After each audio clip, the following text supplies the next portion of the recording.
Level 1. The Candidate. You arrive at Naval Amphibious Base Coronado on a Tuesday. The bus drops you at the Grinder, a black asphalt courtyard the size of a city block, and the Pacific is right there, gray and cold and indifferent, visible over the fence like a reminder that this is where you will spend most of the next 6 months.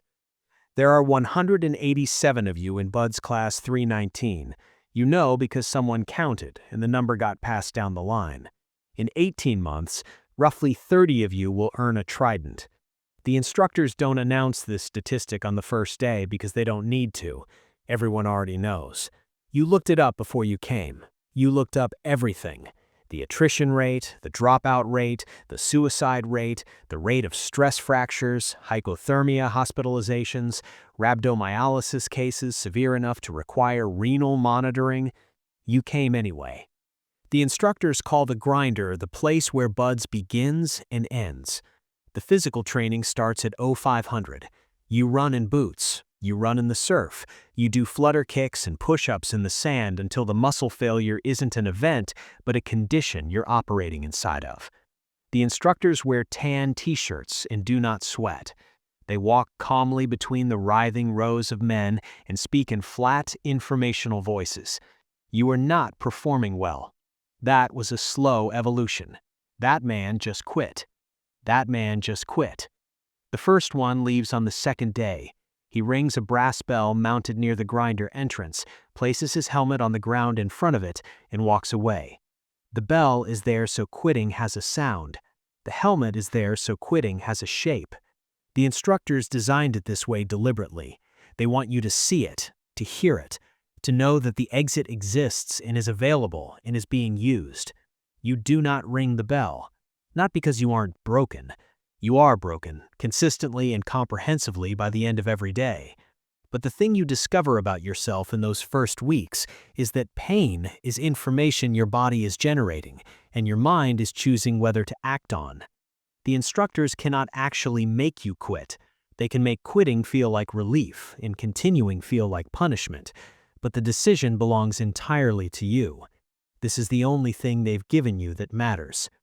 You are not particularly fast, your push-up numbers are average, your swim times are adequate, but you have a tolerance for misery that you didn't know you had until you needed it. That turns out to be the thing. Level 2. The Hell Week Survivor.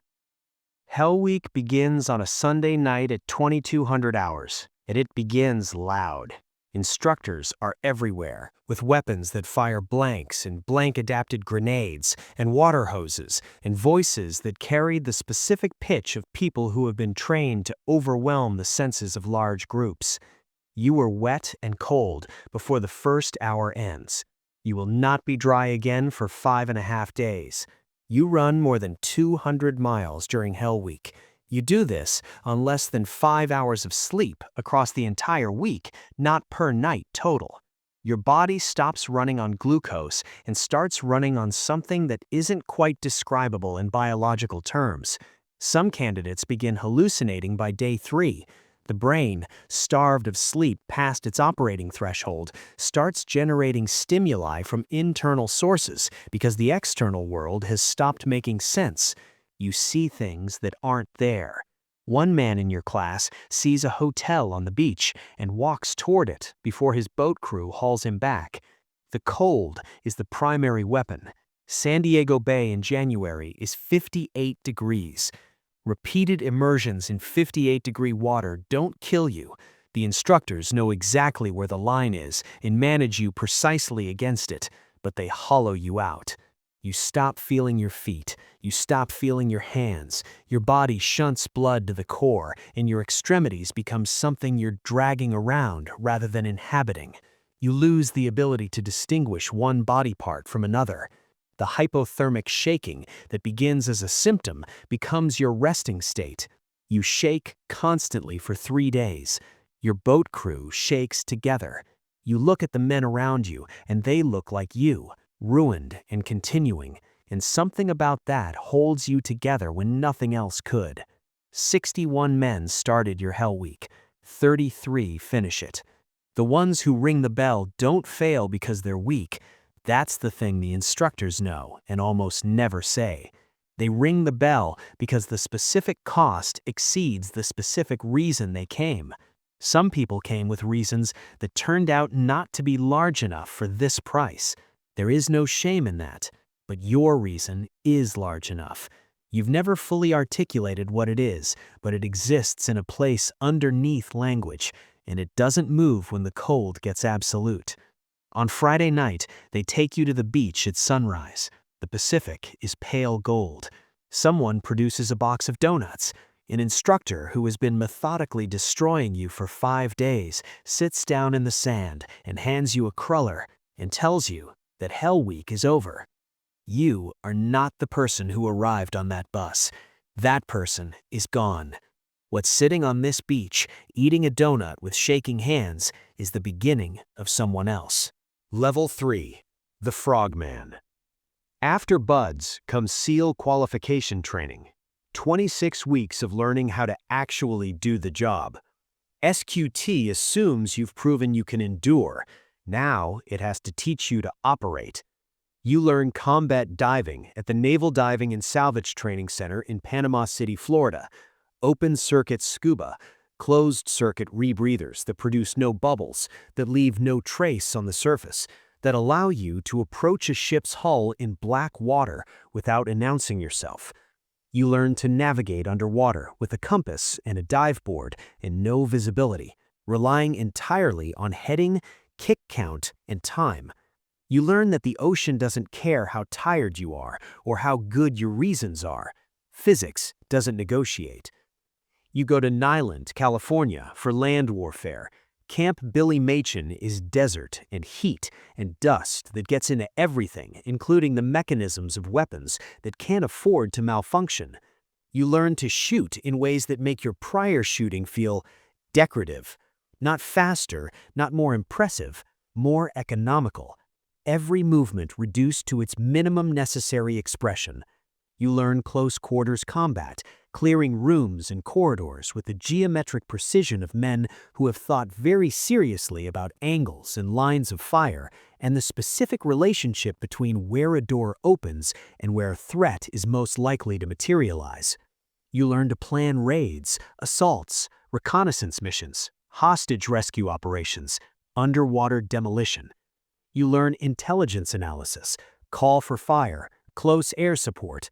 You learn how to jump out of aircraft in darkness at 25,000 feet, free-falling for 60 seconds before pulling the cord, landing in silence miles from where the aircraft was when you exited it.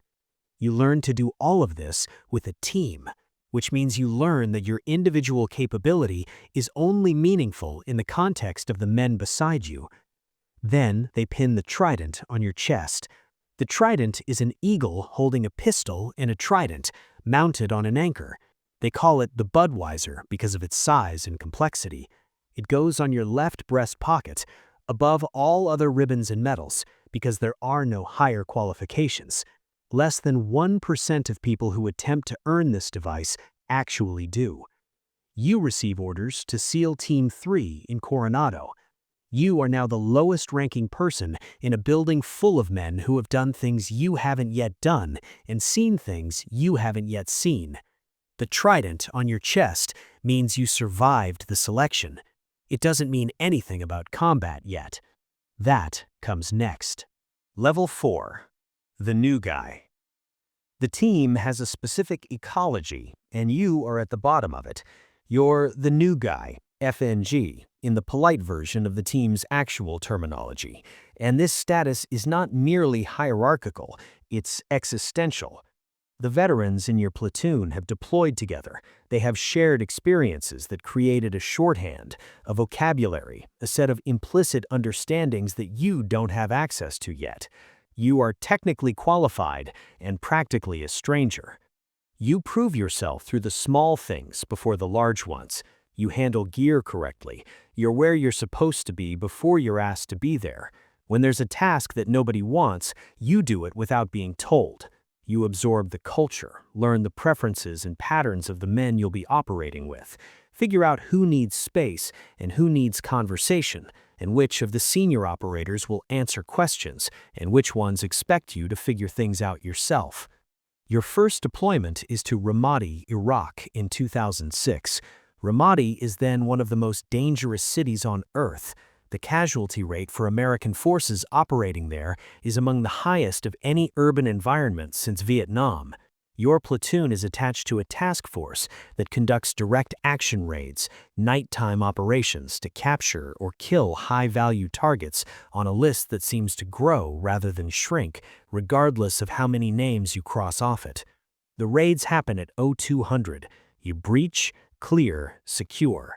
The mechanics are exactly what they trained you for, but training doesn't include the variables that collapse into a single compressed moment when you're actually inside a building, and the intelligence picture and the reality in front of you are diverging. You adapt. You make decisions in fractions of seconds that your training prepared you to make. Some of them are correct. Some are correct in that nothing catastrophically wrong resulted, which is its own category. Your first confirmed kill happens on the fourth operation. You don't discuss it afterward, not because there's a prohibition against it, but because the men around you don't discuss theirs, and you follow their example. You file it where it needs to go, and you prepare for the next operation. There are 83 more operations before this deployment ends. You come home different. Not visibly. Your face is the same face, your voice is the same voice, but you have been inside rooms where things happened that you can't describe to people who weren't there, and you've discovered that the inability to describe them isn't a problem to be solved, it's just a fact of the distance between your life and every other life. Level 5. The Operator. By your third deployment, you stop keeping count of the operations. Not because the number doesn't matter, but because counting has become beside the point. What matters is the next one. The preparation, the brief, the rehearsal, the infill, the action, the exfil, the debrief. The cycle repeats with the regularity of a shift job and the moral weight of something that doesn't have a comparison. Afghanistan is different from Iraq in ways that are geological as much as tactical. The terrain makes everything harder. The altitude degrades helicopter performance. The mountains create dead ground in every radio frequency. The villages are older than the governments that claim them and have survived invasions that predate the birth of every nation involved in this one. You operate in Kunar Province, Helmand Province, Kandahar. You spend nights in valleys that haven't seen American forces before and may not again. You build rapport with local partners whose loyalties are genuinely complex, who are cooperating with you for reasons that may include survival, opportunism, ideological agreement, and fear in proportions you can never fully parse.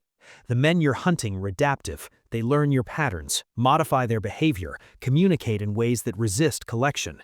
The intelligence is imperfect, and you operate inside that imperfection constantly.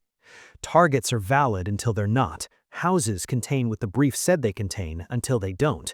You develop an operational tolerance for uncertainty that would be paralyzing in any other context, but here becomes simply the ground condition of the work.